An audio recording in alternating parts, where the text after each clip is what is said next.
J'ai commencé en pensant naïvement qu'il y avait 1 ou 2 concerts, une pièce de théâtre et 3 films chaque semaine. Mais je consacre maintenant des heures à publier les informations que je reçois, par exemple du Centre culturel français, à rechercher les événements dans les journaux ou sur les sites internet, à les traduire d'hébreu en français, puis de français en anglais, pour que les anglos et les francophones puissent avoir cette information. J'y traduis les programmes des festivals, par exemple le Festival international de cinéma qui aura lieu à Sukkot, la fête des fêtes qui a lieu à Hanouka pour les 3 grandes religions monothéistes, et très récemment j'ai traduit le Festival de théâtre pour enfants. De nouveau donc le site haifa-israël.info.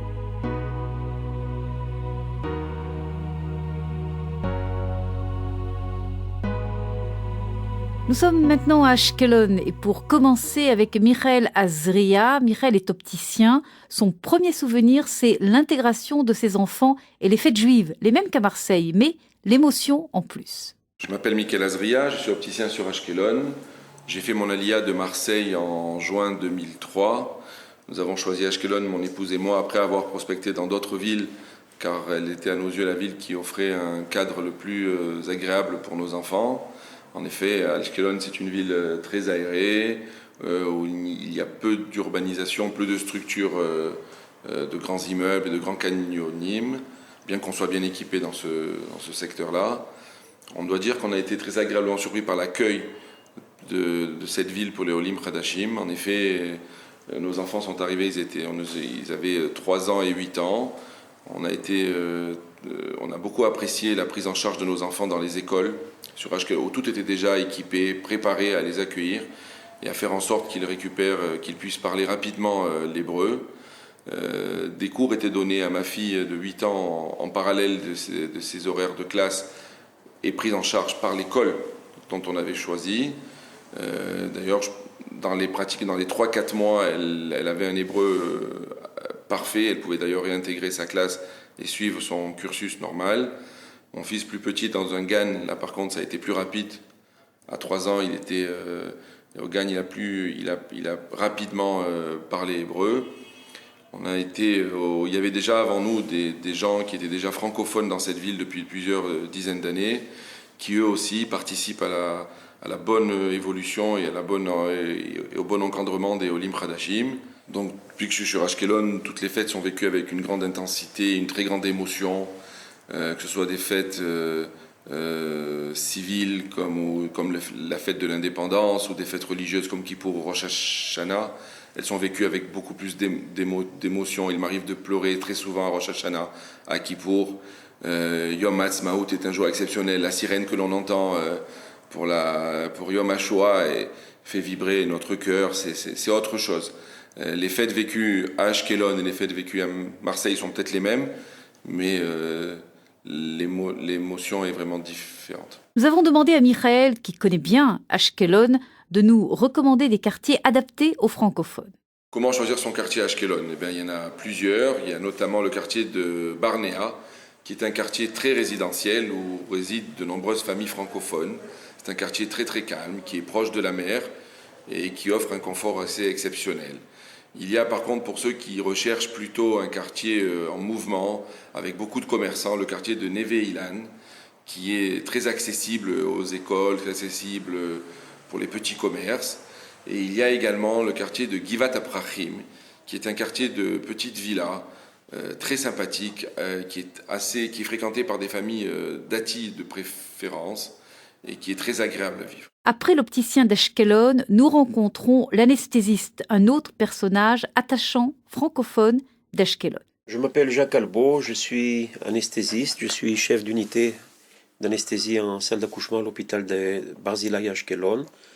J'habite à Ashkelon depuis 32 ans, je suis monté de Toulouse à Ashkelon. De mon gré, je souhaitais habiter dans une petite ville au bord de la mer, pas loin du centre du pays, c'est environ à 1 heure de Tel Aviv. Une ville très agréable, avec un temps très clément en hiver, chaud et ensoleillé en été. Pour les gens qui aiment la plage, c'est fantastique. Et j'ai créé une famille ici à Ashkelon, j'ai 2 enfants, et une fille mariée et l'autre encore célibataire.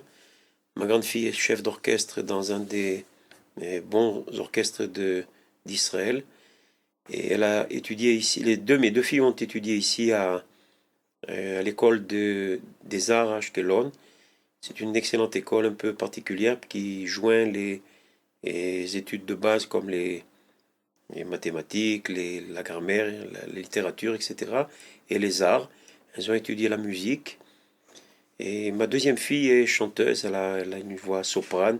Elle est chanteuse, actuellement elle fait sa maîtrise de chant d'opéra à l'Académie de musique de Tel Aviv. Et je suis très heureux d'avoir des filles aussi réussies de ce côté-là. J'en suis très fier. Le docteur Jacques Albo nous raconte les débuts d'Ashkelon. Ashkelon à l'époque était une toute petite ville, vraiment un petit village on peut dire, très simple où les gens connaissaient tous, en 1977.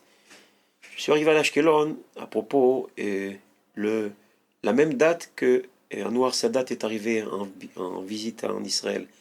À l'époque c'était de l'euphorie. Toutes les télévisions, toutes les radios étaient allumées sur les émissions sur Sadat. Et moi, je ne comprenais rien à ce qu'il disait, je ne connaissais pas l'hébreu. Maintenant, c'est un peu le contraire, j'ai oublié mon français et je parle et je pense pratiquement qu'en hébreu. C'est un peu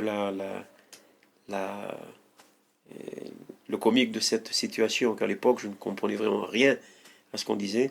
Et maintenant, c'est tout à fait le contraire. Nous terminons notre tour d'Ashkelon avec un pêcheur, Patrick Nadjaria, qui travaille dans le domaine de la sécurité, mais son hobby, c'est la pêche. Et Ashkelon lui rappelle tout simplement le Prado de Marseille. À Ashkelon, on peut pêcher beaucoup de poissons. Il y a des bons poissons, très frais et tout. Et sinon, il y a une plage formidable, surtout l'été, une très belle plage. Ça me rappelle le Prado à Marseille. Voilà.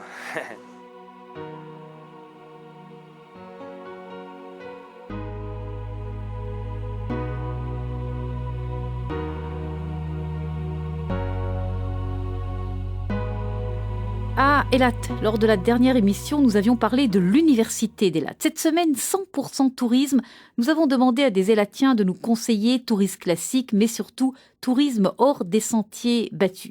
Nous commençons par Sophie Dogno, responsable du centre de dolphinothérapie.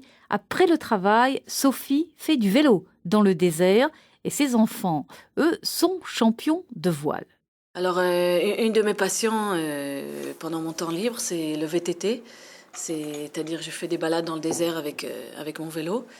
J'ai un groupe, bien sûr, de gens avec qui on fait des balades extraordinaires dans tout ce désert. C'est très très beau, c'est très coloré. Quand vous m'avez appelé ce matin, j'étais en train